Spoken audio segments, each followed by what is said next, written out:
Já bych teda pro začátek vás chtěla přivítat u nás v Praze v ateliéru a hlavně děkuji za trpělivost v čekání. Trošku se nám prodloužilo. Trošičku jsme se dneska zdrželi s modelkami, takže díky, že jste zůstala a neodešla. Prozraďte mi vaše křestní jméno. Markéta. Markétko, kolik je vám let? 34. A odkud jste přijela? Z Prahy. Co děláte za práci? Striptérka. Wow! Máte partnera?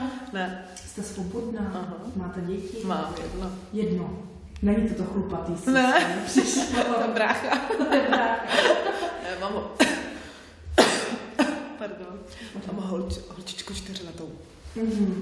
A svobodná tedy. Tak, zeptám se, jak ráda trávíte svůj volný čas? S dítětem. Jinak. Jste ještě na mateřský? Vy jste říkala 4 roky? Ještě měsíc. Ještě měsíc. A mě by velmi zajímala ta stripterka, jak se jí dlouho živíte? No, dejme tomu 14 let, ale s přestávkama. 2 roky přestávka, teďkom třeba 3 roky přestávka, jo, takže... Ale začala jsem před 14 lety, takže člověk to bere tak jako celý. Chápu. Jak jste se k tomu dostala? Bylo to hned strip od začátku, nebo jste se k tomu dostala postupně? Díky, já nevím, jestli to můžu říct, Robertu Rosenbergovi.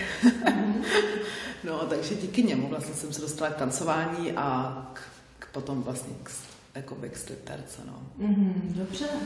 Já se zeptám, než se ještě k tomu budeme trochu vracet, jak ráda trávíte svůj volný čas? Pro mě teda to, že jste maminka... Když teda nemám malou, že teda u svého otce, tak práce, no. Takže vlastně tam je jenom práce, nebo jsem s dítětem, tam nějak jako volný čas vyloženě, stejně co člověk dělá nic. Jasně. Čeho chcete ve svém životě dosáhnout? Máte nějaké sny a cíle? No, tak já už mám skoro všechno splněný. Co máte za sebou za úspěch? Tak jako dítě, že jo, to je, si myslím, že to chce asi každá ženská. No, podnikám trochu a v čem? mám svůj obchod s oblečením, s italskou módou. S italskou módou, hezky. Takže tak už člověk dělá jenom tak, jako že něco dělá. No.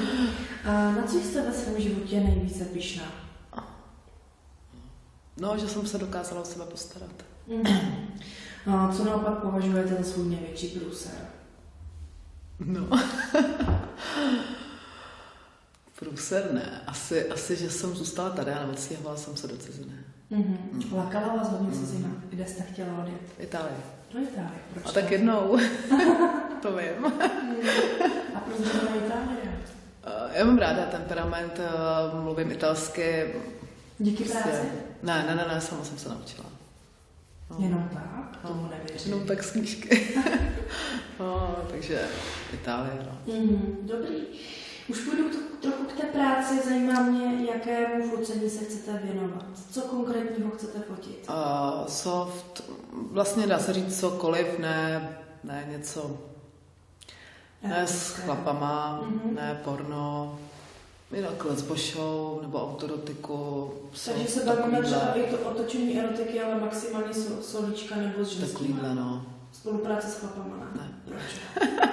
To už ne, to už. Už to máte za sebou? Zkusila jsem to, ale... Kolik máte takových scének za sebou? Jednu. A ta jedna vás až tak přesvědčila, že už nikdy?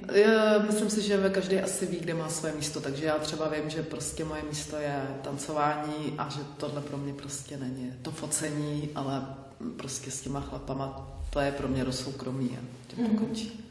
Dobře. Zajímalo by mě taky, máte stanovený cíl v téhle práci, co se týče toho focení a točení, které vás teď čeká? Protože v 34 letech už nemůžu mít žádný cíl. To už asi ne, to už je spíš jako, že se tím člověk něco přivydělává, jako cíl už, jako, to tam už asi jako, už nějak, ho nevidím. Tahle ta práce je velmi o vizáži. Určitě to moc dobře víte v souvislosti s tou striptérkou, musíte vypadat dobře, ale když se budu bavit čistě o focení, třeba ať má člověk nějaké kouzlo, které potom vlastně taky dokáže prodat na fotoaparát, na ten objektiv. V případě vy budete i makat před kamerou při těch slovíčkách, při lesbičkách, musíte umět něco nabídnout. Řekněte mi, čím si myslíte, Markétko, že jste tou vizáží pro nás zajímavá? Protože kdybyste asi v něčem nevěřila, nemůžete byla striptérkou. To ne, ale... Co konkrétního na vás je prostě... Co dokážete nabídnout? Co můžete nabídnout? Já si myslím, že kdybyste si v něčem nevěřila, nesedíte tady dneska. No asi... Tak asi vím, že mi nedělá problém to se slíknout. Jo, že prostě vím, kdy, jako tu hranici mám nějakou teda, za kterou už víc nejdu. A tak nějak, že jo, díky té práci já vlastně vím, že ještě tak nějak se člověk líbí, že to není jako, že jako, já nevím, že za váma nechodí nebo něco, že furt tam v té práci je, že vás chválí, že tak furt si člověk jako, tak jako to je ta stránka, že se člověk věří, jako, že, že prostě se řekne, ale tak sama za dobrý. sebe. Já nevím, to je těžký, každá ženská má něco jako...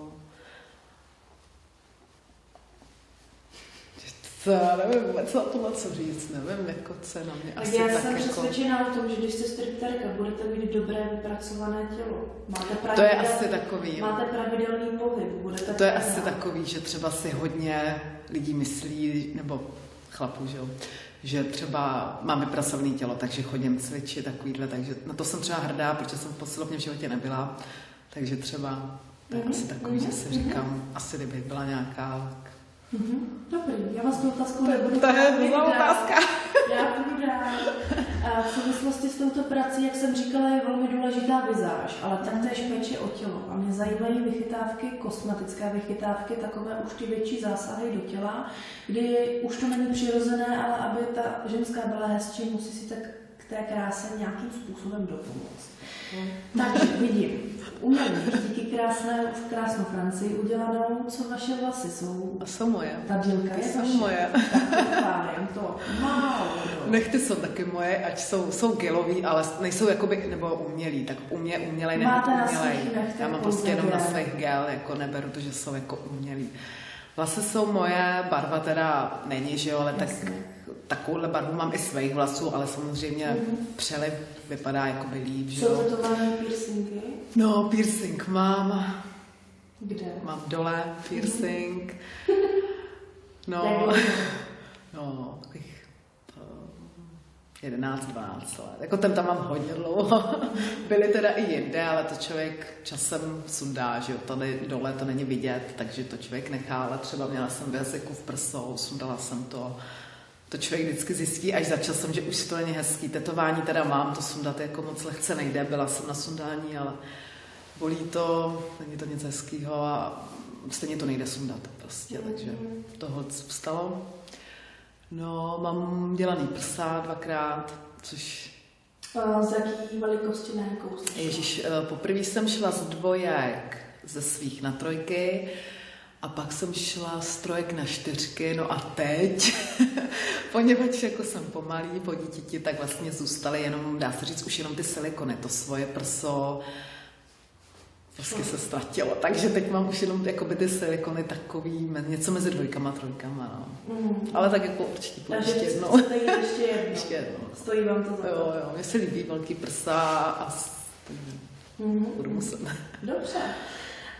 Já se chci zeptat, co pro vás bylo opravdu tím rozhodujícím impulzem jít třeba k nám do agentury, jít zkusit tu erotiku točit a fotit? Tak já už jsem točila takovýhle nějak ty videa, ty 10minutový hodně, jako už hodněkrát, takže pro mě to spíš jdu zase k někomu jinému, že to není nějaká stejná agentura, že vlastně, protože i to tancování, já ho mám ráda, miluju tancování, všechno, ale to focení je furt taky něco, co mám ráda, akorát, že třeba tancování můžu mít, když to řeknu, klidně denodenně, ale to focení denodenně není, takže prostě toho se člověk jako jinak užívá, jinak váží. Chcete si to i zpestřit. Je to zase zpestření, no. Mě by strašně moc zajímalo, vy se sice 14 let věnujete stripu, ale člověk neví, co bude dělat za půl roku. A nemůžeme vědět, čistě teoreticky, když by nějaké záběry, které teď budete chtít pořizovat, by to někde vyšlo na povrch, mě by zajímal pouze váš pohled na ten možný špatný odraz do budoucna. Vy jste maminka dítěte, máte rodinu. Jak se na to koukáte, když by to vylezlo ven, jak byste se k tomu stavila? No, tak víte co, tomu, že jsem toho už nafotila, natočila dost, takže si myslím, že i to jednou může vylízt klidně za 5-10 let. Teď je ta holčička moje malá. Myslím si, že to teď jako třeba ne to, ale dej bože, až bude chodit do školy, pak se může najít někdo, ale člověk, já nevím, jak se tomu budu stavit. Dneska řeknu tohle, za rok můžu říct úplně zase něco jiného, takže nevím, ale asi já jsem člověk, který mám hrdost a vím, že prostě bych asi dotyčnýmu, co by měl s tím nějaký problém, asi řekla, že já nevím, no, asi kdyby mohl, tak to dělá taky, nebo prostě každý si vyděláváme, jak chceme, nebo jak můžeme, prostě a... Můžu se na to zeptat, jak se na to kouká otec vašeho dítěte? No, tak ten si myslím, že zrovna, jako my jsme v tomhle jako dost stejný, protože on má za sebou taky takovouhle nějakou kariéru, takže my jako v tomhle... Dokáže vás velmi dobře. On mě zná, ví, že bych i do ničeho víc nešla a asi i kdybych teda šla, tak on samozřejmě taky nemůže mi přikazovat, zakazovat, jo, ale já nevím, jo, dneska já, když to vidím ve své práci, tak tam je plno vysokoškolaček, to jsou zdravotní sestry, učitelky a dělají společnice, ne tanečnice. Takže proč bych se měla já stejně za to, že jenom tancuju. Přesně tak. A zajímá mě vaše rodina, ti nejbližší, maminka, tatínek, ví o vaší práci? A já bych tohle téma moc neto, protože já už rodiče nemám, mám jenom bráchu. Ten teda teď bohužel odlítá do Austrálie navždy. Ale ne, školu a chtěl by tam žít, ne. Máme tohleto stejný, nelíbí se mu Česká republika, prostě nechce tady být, takže s přítelkyní odlítá, ale co se týče mojí práci, vždycky mi, to je přesně, no, že ví, jaká jsem, takže myslím si teda osobně, že se za mě nestydí, že ví, že jsem díky tomu, že třeba někdo řekne, že to je špatná práce, ale jako já díky téhle práci mám to, co bych asi normální prací.